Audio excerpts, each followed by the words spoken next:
A very good morning to all. Welcome to the online class. So, today we are going to continue our first chapter. From here, we are going to start. So, we will study about the features of the modern age. Industrial Revolution, it took place in England. Goods were produced in factories with the help of machines. जब modern age start हुआ उस समय बहुत सारे changes आए, बहुत सारे positive changes भी आए। तो उसके कुछ फीचर्स थे, कुछ अच्छी क्वालिटीज़ थी जिसके बारे में यहाँ मेंशन किया गया है। कह रहा है that industrial revolution took place in England. जब इंडिया में मॉडर्न हिस्ट्री का एज स्टार्ट हुआ उस समय इंडस्ट्रियल रिवॉल्यूशन स्टार्ट हुआ इंग्लैंड में, यानी कि औद्योगिक क्रांति स्टार्ट हुई। Goods were produced in factories with the help of machines. मशीनों के ज़रिए वहाँ पे चीज़ों का प्रोडक्शन होने लगा। The large scale production of goods in factories using machines and power is known as industrialisation. और मशीन और पावर के ज़रिए, मशीन और पावर के ज़रिए जो फैक्ट्रीज़ में लार्ज स्केल पर यानी बड़े पैमाने पर जो प्रोडक्शन हो रहा था उसी को इंडस्ट्रियलाइजेशन यानी कि औद्योगिक क्रांति कहा जाता है। अर्बनाइजेशन विच मीन्स शहरीकरण। The movement of people from villages two towns and cities in search of a better quality of life.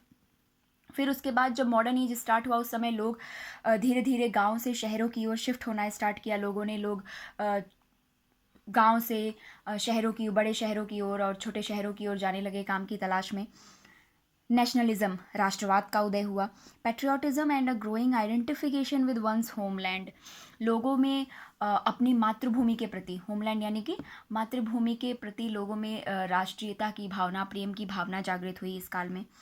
Socialism, socialism is equal is the word socialism means समाजवाद, a system where the state tries to ensure equitable distribution of wealth।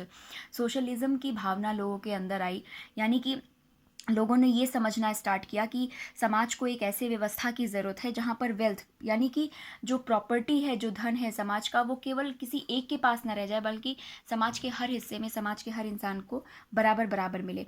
Democracy, प्रजातंत्र का उदय हुआ। Government of the people, for the people and by the people. लोगों ने democracy के बारे में जाना, प्रजातंत्र के बारे में जाना कि सरकारें किस तरह से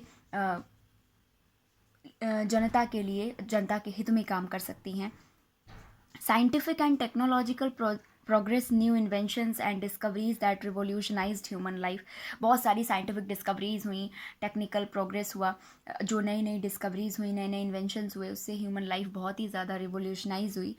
द रेनेसा मूवमेंट, पुनर्जागरण का काल, ये बहुत इम्पॉर्टेंट एक इंसिडेंट या एक छोटा सा टाइम पीरियड या टाइम ड्यूरेशन रहा है मॉडर्न एज हिस्ट्री में। द टर्म रेनेसा मीन्स नवजागरण। द नवजागरण movement, it took place in Europe between the 14th and 17th century.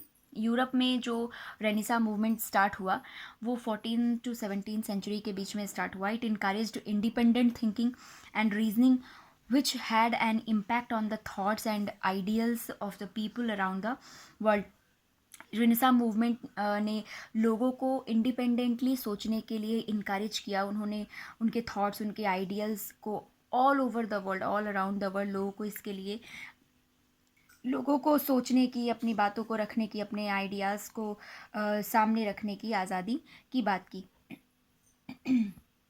Sources in history,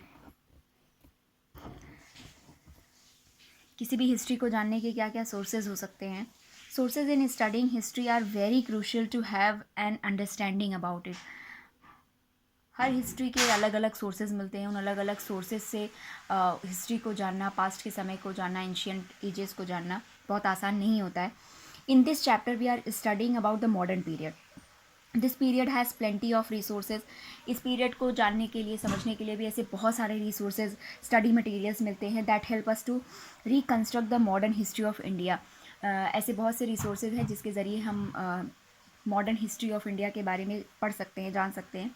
such as the literary sources, उसमें से एक resource है literary sources यानी साहित्यिक स्रोत, साहित्यिक स्रोत यानी उस समय जो बड़े बड़े राइटर्स ने जो बुक्स लिखी, जो रचनाएं लिखी, उनके ज़रिए उस समय के बारे में बहुत कुछ जानने को मिलता है।